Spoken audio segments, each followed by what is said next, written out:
Well, guys, I went ahead and put it back. So now, if you guys want to become a member to the channel and have the little badge next to your name, whatnot, it is here. Don't trip, guys. I'll make sure it's affordable. But this video is crazy. This video is all about predatory leasing. I really want you guys to understand it. And I appreciate my dude Cheeksnut Jackson. He's speaking on it too. But I just don't think you guys really understand the definition of what a predatory lease is. Because you guys keep signing up and promoting these crazy predatory leasing companies. Check this out. SoCal, I'm not in one. Give me the definition. Here's the definition, people. Here it is, people. A predatory semi-truck lease is an agreement where a motor carrier exploits a driver by controlling their work, compensation, and debt in a way that makes it nearly impossible for the driver to build equity or profit. These leases often lead to drivers owing money to the carrier at the end of the pay period, despite working full-time. Let's talk about it, people. What companies do you guys know right now where lease drivers get negative checks? Put in the comment section right now where people owe money when they leave. Where does that make sense? Put in the comments. Okay, let's move on. And here we go, people. How predatory leases operate. How do they operate, people? You can't argue the facts. The facts are the facts, and that's why I like my channel. I speak facts. And I do this to protect you guys, because some of you guys ain't smart enough to protect yourself. Carrier control, people. Carrier control. The company leases the truck to the driver, but it maintains control over the entire operation. The control extends the work assignments, routes, pay structures, and the driver's ability to earn enough to pay off the lease. Are you getting it yet? I do this because I'm really trying to protect you guys, because some of you guys ain't smart enough to protect yourself. Let's go to the next one, people. Here it is. Misclassified employment. The company has often treated the drivers like an employee by controlling their work, but the lease misclassifies them as an independent contractor. This means the driver receives less pay than a company driver and has no real independence or business benefits. How about that, guys? How many more times I got to tell you guys, just go be a company driver, because you can make more money than if you're in some of these leases. Now, I get it. Some of you guys are in these leases and you're just killing the game. You're killing it. You're making more than company drivers. I get it. And some of you guys are happy as hell to be in one of these leases. I get that too. This video is not for you. This video is for the people that are just thinking about getting into a lease, that are uneducated and looking to do something different. That's it.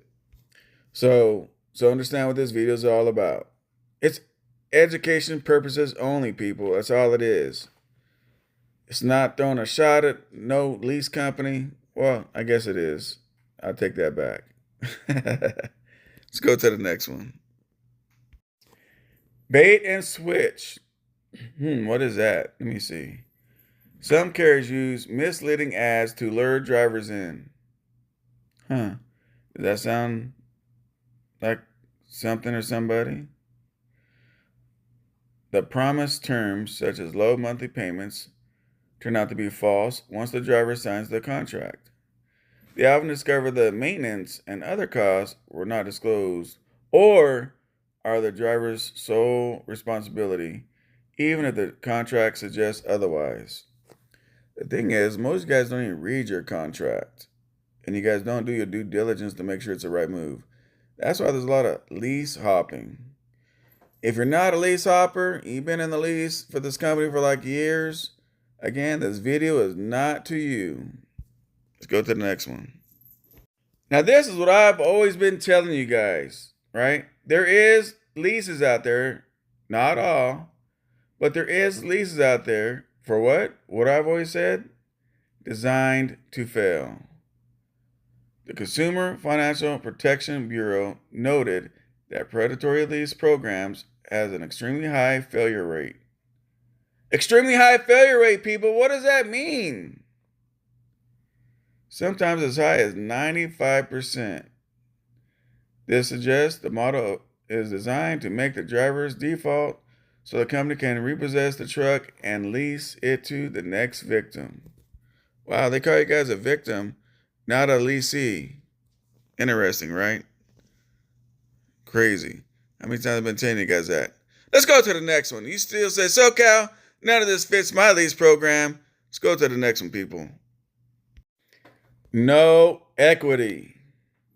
Despite making continuous payments, drivers often fail to build any equity in the truck, meaning never make it to the end of the lease. And those who do often owe a large balloon payment to take ownership, which is financially prohibited. Have you guys woken up yet, man? Do you not see? Here's my thing. Does your lease so far follow any of this I've been sharing with you guys? I mean, it's crazy if the definition is even telling you guys and warning you guys, and you guys are still not wanting to listen. SoCal, you just don't understand, SoCal. Look, you keep petting a snake, eventually it's going to bite you. Understand that. Let's keep going. Uh-oh. Uh-oh. Poor financial disclosures. Jeez. Drivers may sign agreements with broad default provisions, expansive remedy provisions, and confusing escrow account terms, preventing them from fully understanding the financial risk involved. What about that, people? Escrows. I mean, you don't even own the truck. Why are you paying an escrow? Let's move on, people. Let's break it down a little bit more. What does a predatory lease look like in practice? Negative paychecks.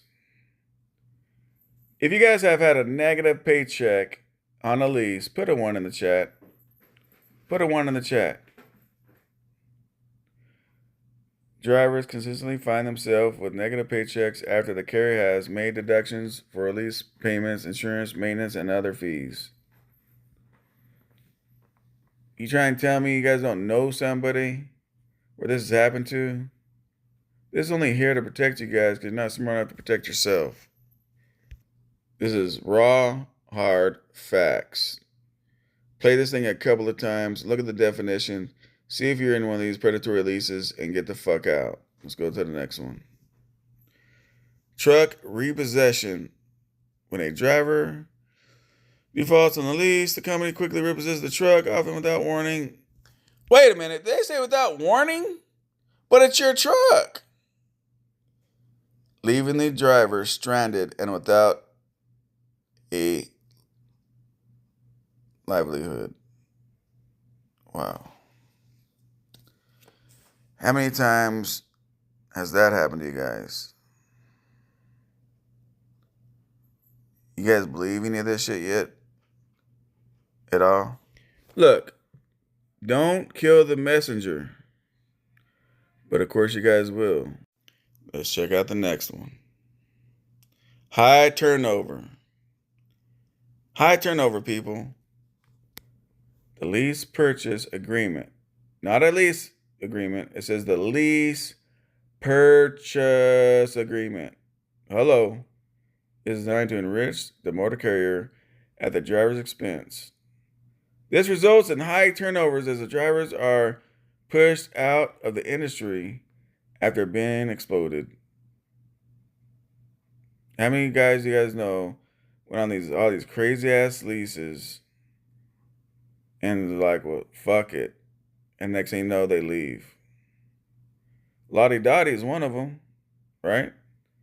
He's like, forget this shit, man. Because eventually, people are getting tired of taking advantage of, right? what's the worst thing you can do in one of these leases? Put in the comments, people. What's the worst thing? The worst thing you could do is talk another individual into signing one of these leases knowing it's a predatory lease, knowing they're going to get screwed. Those are normally called what? Those are normally called recruiters. Recruiters, people. Let's go to the next. Forced maintenance. See, if you have your own truck and like you bought your own truck, you control your own maintenance, right? If you want to do the tires, you can. You want to do the brakes, you can. It's all up to you, right? On these leases, forced maintenance. Who's the one person that does that? Hang on. Let me read this to you, because in case you don't understand what the fuck that means. Predatory carriers may deny drivers the choice to use an independent repair shop, instead forcing them to use the company's own mechanics. This allows the carrier to charge excessive maintenance costs, which are the driver's responsibility. Now, I know one carrier, top of my head, which is Prime, right? Prime does that. So, damn, even the maintenance. As you guys notice, I didn't put an intro on this video, nor would I put an outro, because this is some serious shit. And all I wanted on this video was the message. Hope you guys share this video out, because this is really, really serious. And consider subscribing if you choose to do so, and hitting the like button. But that is the whole definition of a predatory lease. It's not my opinion. It's nobody else's opinion. It's fact, and that's just what it is. See you guys on the next one. I'm out of here.